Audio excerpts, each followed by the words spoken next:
Hi, I'm Elizabeth. Thank you so much for joining me. Question for you. Do you eat organic? Now, the answer to that might be sometimes, or absolutely, it's the only thing we buy, or no, I think it's a scam. I'm going to dive into organics a little bit today. And you might be asking yourself, why is a woman who talks about sleep and habits talking about organic food? Well, the reality is that everything we do, every how we eat, what we eat, why we eat, when we eat, along with all of the other stuff, the sleep and the habits and the movement, they all definitely contribute to our underlying foundation of health. And the quality of food that we choose is also really, it's very important and it plays a significant role in, well, health in general and our energy, in our sleep, and all of those things. And so I want to give you a little bit of information about organics. It is a very convoluted subject and it is one that can be a little bit tricky for people, but I'm going to give you some information today that might help you make some more better decisions, good decisions that you feel comfortable with. I also want to mention, so today we're going to talk strictly about fruits and vegetables. I'm going to do a separate video on meat and meat products because I think that does deserve its own level of attention. So let's talk about organic fruits and vegetables. So what is organic? Organic is essentially what we think of typically is that it's grown without pesticides, without conventional fertilizer or synthetic fertilizer, I should say, without any antibiotics. It's really food that's grown in a way that's meant to be helpful to the soil, helpful to the environment, helpful to our long-term health. And typically we think of it as relatively clean food. Now, organics is actually really well regulated in Canada. There is the word organic, you can't just put it on the label, like you have to be a certified organic grower. I'll share some pictures of some of the labels that you might want to look for if organic is something that you're looking for. And luckily, there is a lot of continuity between organic requirements, I'll say, in different countries. So any food that's coming in to Canada from other countries, which is, let's be honest, a lot, any food that's coming into Canada from other countries that claims to be organic has to meet the certifications of Canada for organic, which is great.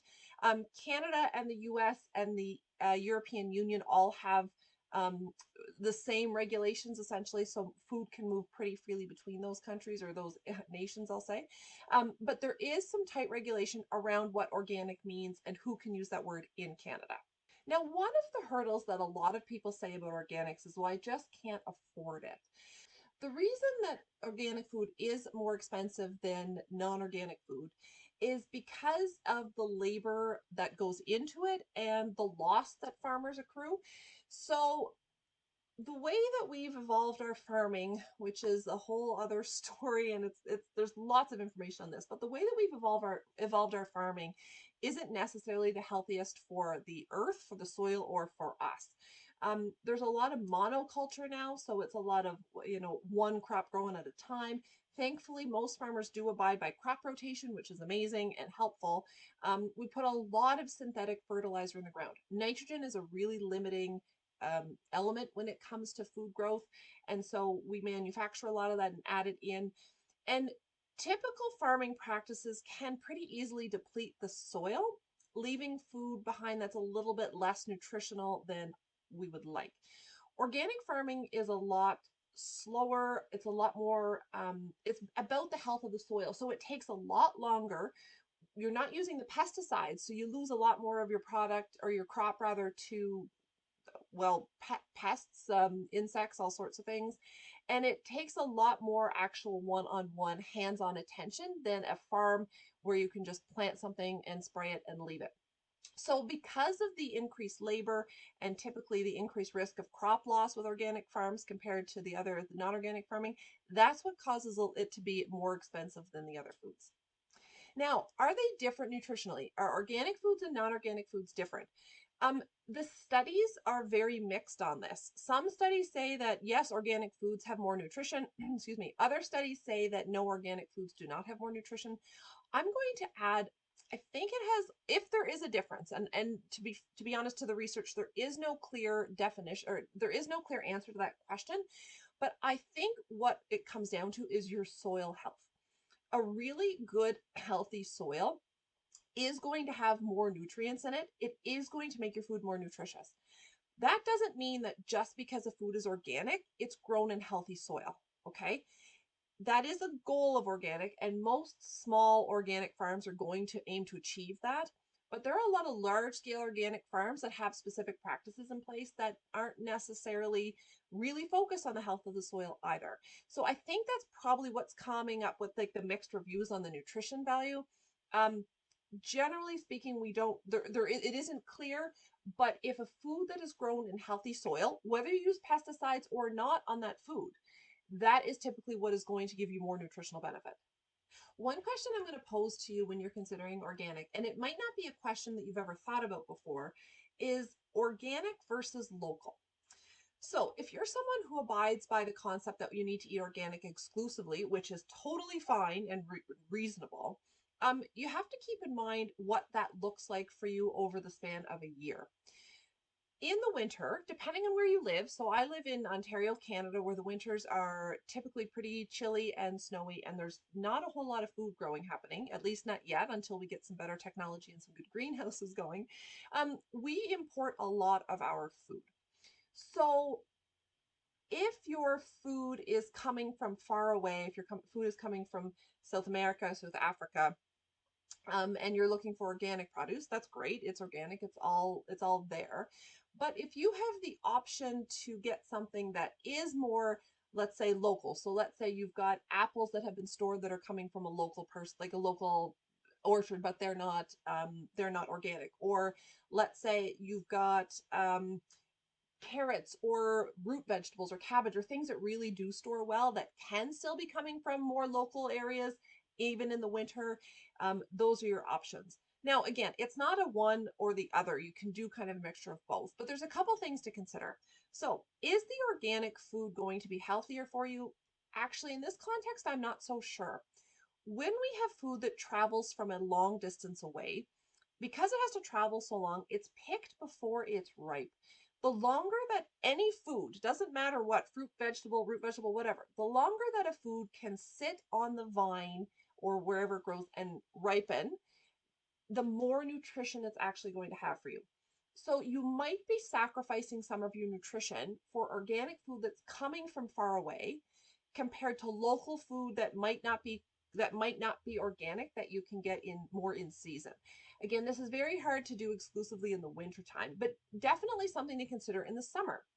If you have access to a farmer's market or you know some local farmers, um, think about the local and the potential added benefit of the nutrition from a local fruit or vegetable because it doesn't have to travel as far compared to something that's being flown in from South America or South Africa.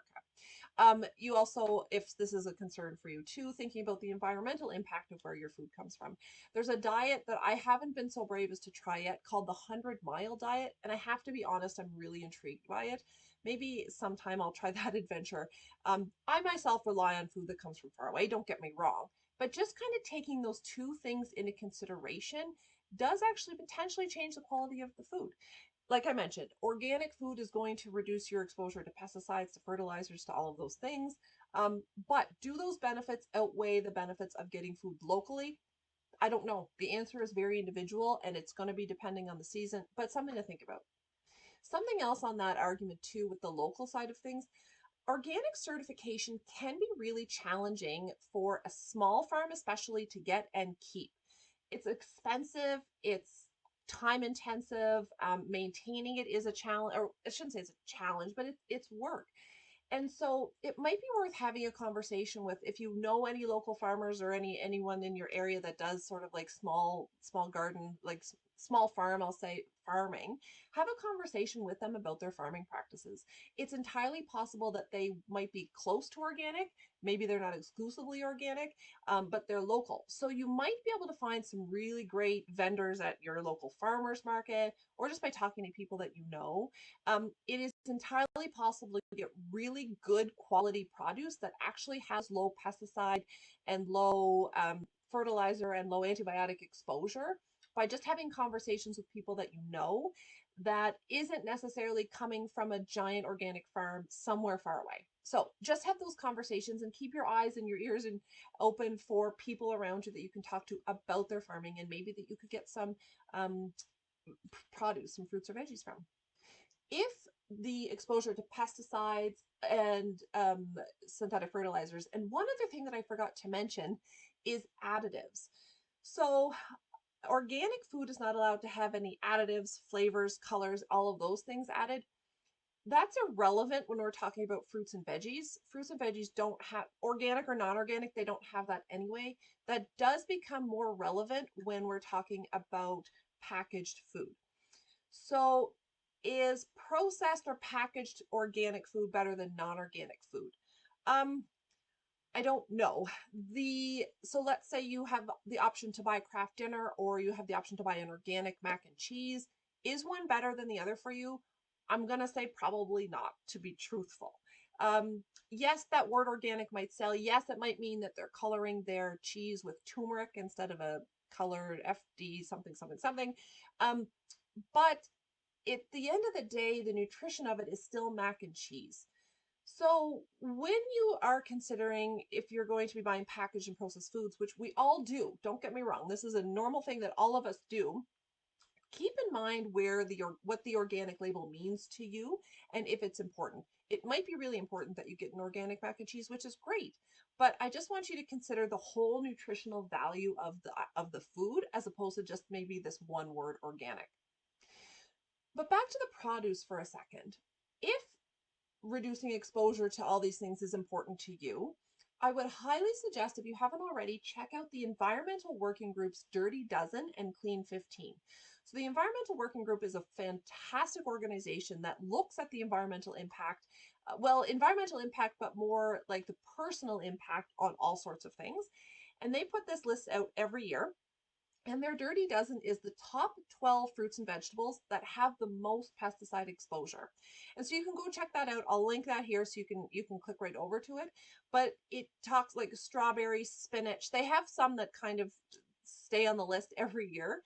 If you want to go organic, those would be the ones I would highly recommend you focus on. That is where you're going to get the most bang for your buck in spending organic, but also reducing your risk of exposure.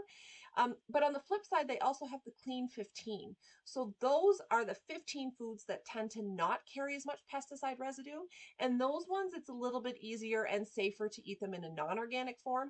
So especially if budget is a concern for you, if you stick with the non-organic Clean 15 and try to work on the organic from the Dirty Dozen, that does tend to be a good balance. But at the end of the day, the cost for organic, and especially right now, it's 2022, inflation is happening around us like daily. The cost of groceries is high. And this has always been a key point for me on organics, is that we want to be eating at least 6 to 8 servings of fruits and vegetables with 1 to 2 of fruit a day. If the cost of organic food is prohibiting that, then I want you to be eating non-organic food. Okay. I don't want you to be sacrificing your fruit and vegetable consumption because you can't afford it. Yes, organic is wonderful. Yes, it can help in a lot of different ways. And maybe you have a health concern or a challenge or something that might make organic necessary, like you can't be exposed to pesticides. That is possible. But if the cost is prohibitive for you to be getting enough fruits and vegetables, the reduction in your diet of fruits and vegetables is going to be far more hurtful than the exposure to the pesticides and fertilizers and all of those things. So really, if it comes down to budget, I don't want you to have to cut your fruit and veggie intake at the sake of saving money. I want you to make sure you're getting enough fruit and veggie intake. And sometimes blending those Dirty Dozen and Clean 15 can get you around that.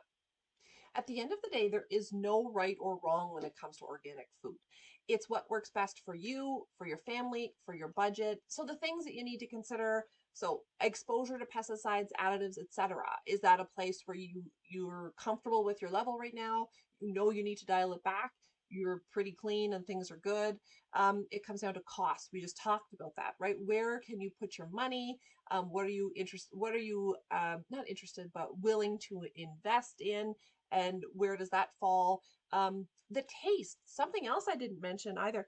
The taste of organic food. Some people will say there's this very significant taste difference. Other people will say they don't notice a taste difference. I'm going to bring this back to local again. Typically, locally grown food in season, organic or non, tastes like heaven. Locally grown tomatoes, if you ever grown a tomato in your backyard and you bite into it and eat it in season, I don't know how I eat tomatoes from the grocery store after experiencing that. Like it's just night and day. Carrots, they're incredible. So taste can be a sensitive thing for some people, and like they'll say, yeah, no, I need something that's organic because it tastes better, and that might be the case. It is an individual thing, and that's totally fine. Availability of the food. Is organic food accessible to you? Is it available to you? What time of year is it? What can you access that is local or fresh or available? Where is it coming from? So availability is a thing. And then maybe transportation, if that's a concern for you. So how far did that piece of fruit have to travel to get onto your plate? Again, there is no yes or no, there is no right or wrong. It's just what works for you. I hope this was helpful to guiding you a little bit more on choosing or not choosing organic foods. And yeah, if you have any questions, let me know. I'm going to link to the other video I want to do on organic meats, because I think that is a bit of a different conversation. So hope this was helpful. Let me know if you have any questions, and I hope you have a great day.